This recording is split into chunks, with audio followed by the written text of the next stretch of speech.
మేము రాజశేఖర రెడ్డి గారు ఉన్న కాడి నుంచి కాంగ్రెస్ కార్యకర్తలమే. కాంగ్రెస్ జెండా మోసి రాజశేఖర రెడ్డి గారు వెనకాల సైనికుల్లాగా తిరిగిన వాళ్ళం మేము.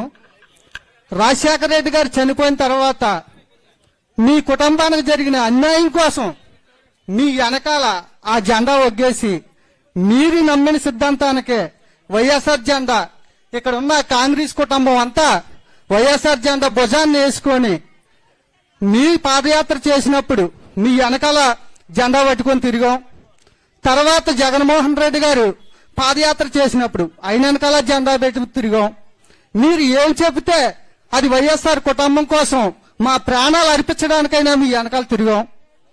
తిరిగిన దానికి మీరు 2000 మీరు పాదయాత్ర చేసేటప్పుడు అన్నగారు జైల్లో ఉన్నప్పుడు కాంగ్రెస్ పార్టీ ఏం చేసిందో మీరు చెప్పుకొచ్చారు.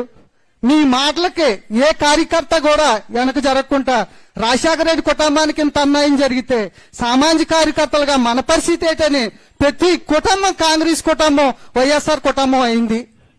అప్పటి నుంచి ఆ జెండా మోస్తున్నాం, మీరు చెప్పిందే చేస్తున్నాం. జగన్మోహన్ రెడ్డి గారి పరిపాలనలో ప్రతి పేదవారు అందరూ సుభిక్షంగా ఉన్నారు. పింఛనీలు వస్తున్నాయి, ఇళ్ల స్థలాలు వస్తున్నాయి, అన్ని రకాలుగా బాగుంది.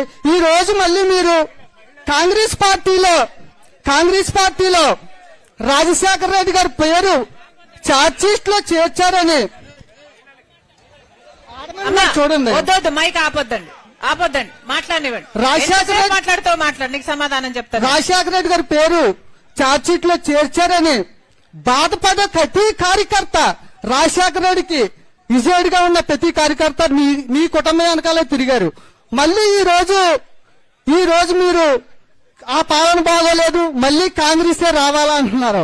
దానికి మీ సొల్యూషన్ చెప్తే అందరూ ఆలకిస్తారని కోరుతున్నాను. ఇందాక తమ్ముడు చెప్పాడు, అమ్మా నువ్వే వచ్చావు మాట్లాడావు, అప్పుడు కాంగ్రెస్ పార్టీ ద్రోహం చేసిందని చెప్పావు, మీ పార్టీ జెండా ఎత్తుకున్నాం, ఇప్పుడు మళ్ళీ నువ్వే కాంగ్రెస్ పార్టీ జెండా ఎత్తుకోమంటున్నావు, ఇది ఎక్కడి న్యాయం అని అడిగాడు. అన్నా నేను ఒక మాట అడుగుతా. రాజశేఖర రెడ్డి గారు కాంగ్రెస్ పార్టీలో నాయకుడిగా ఉన్నాడు.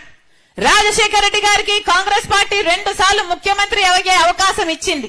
రాజశేఖర రెడ్డి గారు చనిపోయిన తర్వాత మనం ఏ రాజశేఖర రెడ్డి గారి పేరుని ఎఫ్ఐఆర్ లో కాంగ్రెస్ పార్టీ చేర్చింది అని అనుకున్నామో అది అబద్ధమని నా గుండె నమ్ముతుంది, నా మనసు నమ్ముతుంది. కాబట్టే ఈ రోజు కాంగ్రెస్ పార్టీలో చేరాను. ఊరికే చేరలేదు. నేను సోనియా గాంధీ గారిని, రాహుల్ గాంధీ గారిని పర్సనల్ గా కలిశాను.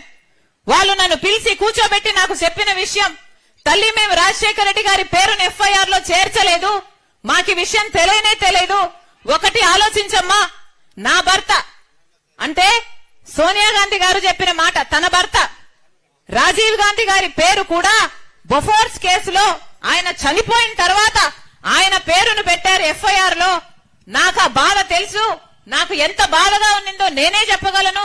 అలాంటి విషయంలో నేను రాజశేఖర రెడ్డి గారి పేరుని ఎఫ్ఐఆర్ లో చేర్చాను అంటే నువ్వు ఎలా నమ్మావమ్మా అని ఆ రోజు నాతో అన్నమాట. మాకు నిజంగానే తెలియకుండా జరిగిన విషయము, ఇది పొరపాటే తప్ప మాకు తెలిసి చేసిన తప్పు కాదు తల్లి అని వాళ్ళిద్దరూ నాకు చెప్పడం జరిగింది. అంతేకాదు రాజశేఖర రెడ్డి గారు ఎంత గొప్ప మనిషో, రాజశేఖర రెడ్డి గారి మనసేమిటో, రాజశేఖర రెడ్డి గారు ఎంత నమ్మకంగా వాళ్ళకున్నాడో, రాజశేఖర రెడ్డి గారు ఉండుంటే వాళ్ళకి ఎంత బలమై ఉండో, ఇవన్నీ రాజశేఖర రెడ్డి గారు నా కళ్ళ ముందరనే ఆకాశానికి ఎత్తేశారు. అంత గౌరవం ఉంది వాళ్ళకి రాజశేఖర రెడ్డి గారి మీద. అందుకనే ఈ రోజు రాజశేఖర రెడ్డి బిడ్డ కాంగ్రెస్ పార్టీలో మళ్లీ అడుగు పెట్టింది.